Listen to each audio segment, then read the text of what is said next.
Hello, and welcome back to the Velvet Coffin. I'm your host, Vivienne Von Dread, with your daily dread.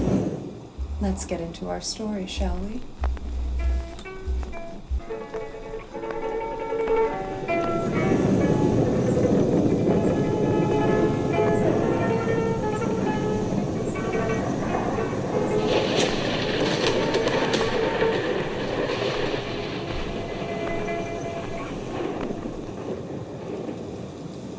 Today's story is titled, The Pumpkin Patch of 1,000 Souls.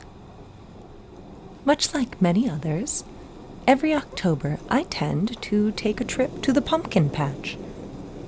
My family has created a tradition of it, as I'm sure is the case for many of you, and we have entire nights dedicated to everyone getting together to see who can create the most perfect jack-o'-lantern. We all enjoyed this tradition, most of us seeing it as our favorite part of the holiday. Everyone except my dad, that is. He never seemed to be around for our jack-o'-lantern carvings, spending the time either at his favorite dive bar or down in his man cave watching whatever football game was on. This year, whilst driving through the countryside, I noticed a raggedy sign just off the side of the road.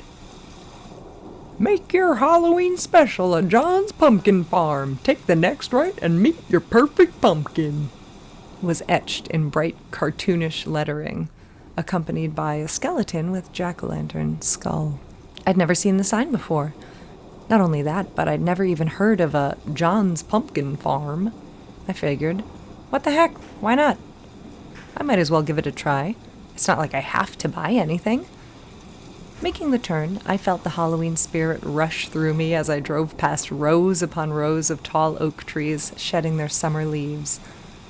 Driving on, I approached another sign. John's Pumpkin Farm, coming up, next right and through the gate. Right as I passed, the sight of two monstrous wooden gate doors caught my eye.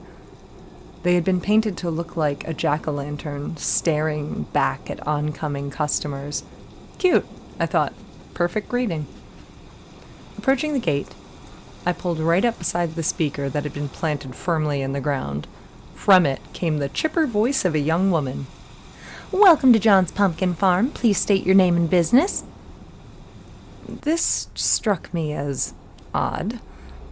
Donavin? I'm just here to look at your pumpkins? Perfect. Please pull right on through, Donavin. The heavy gate doors creaked and swung open, revealing thousands, and I mean thousands, of the most perfect-looking pumpkins I had ever seen. Each one was plump and brilliantly orange, with precisely trimmed stems poking out from their round heads. My eyes lit up with amazement, and my car filled with a dull orange hue.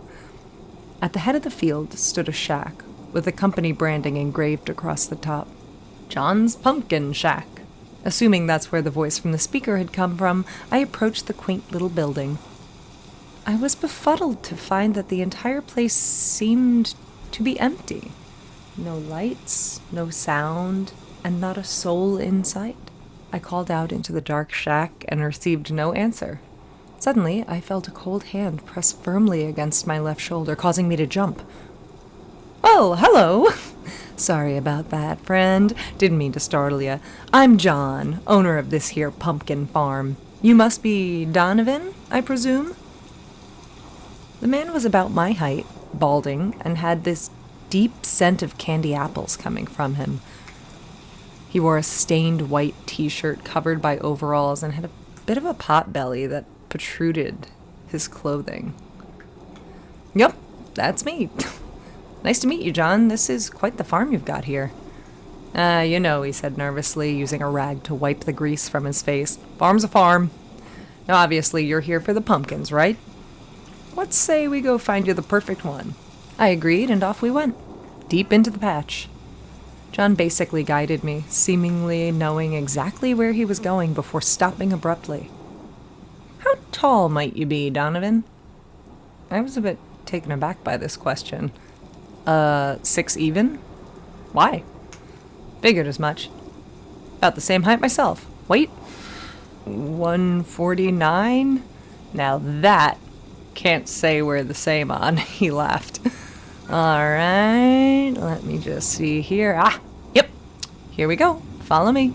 He led me to what could only be described as the best pumpkin I could ever dream of. Its seams were perfectly symmetrical. The roundness looked almost lab-made in its creation. Look about right to you, he said. That's perfect. Yep, that's what they all tell me. How much would this run me? I questioned. For you? On the house. We got a promotion going for first-timers, and we anticipate you'll be satisfied enough to return. I couldn't believe what I was hearing. I mean, I know pumpkins are cheap as is, but for something this magnificent, so excellently crafted, I felt like I had just struck gold. The uncarved pumpkin weighed at least 75 pounds, so John helped me lug the thing back to the parking lot. Arriving at the vehicle, John then laid another piece of information onto me. Now, I'm sure you know, this here's a special pumpkin. Whatever you do, do not carve it. I felt my heart drop into my stomach as the words fell from his mouth. Got it. May I ask why? John had begun to sweat profusely, wiping it away with the rag from earlier. This pumpkin knows exactly what it wants, Donavin.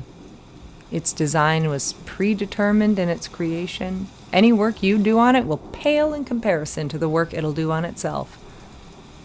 His eyes had gone dark and focused, and he appeared as though he were trembling slightly.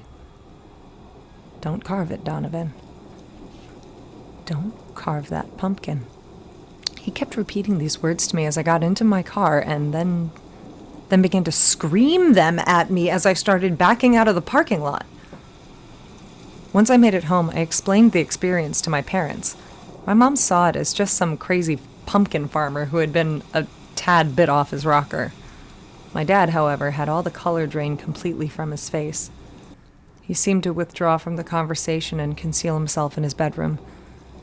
We didn't see him for the rest of the night, and by the next morning I grew worried for him. My mom told me that he was feeling under the weather, but I knew that this went beyond sudden sickness. I watched his face drop the moment I mentioned my pumpkin. So I approached him. Dad, is there anything you want to tell me? Do you know what John's pumpkin farm is? He physically shivered at the name before covering his face with his hands. You mean the patch of 1,000 lost souls? He replied eerily.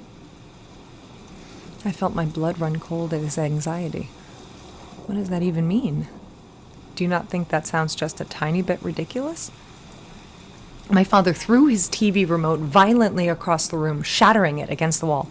I was there, Donavin.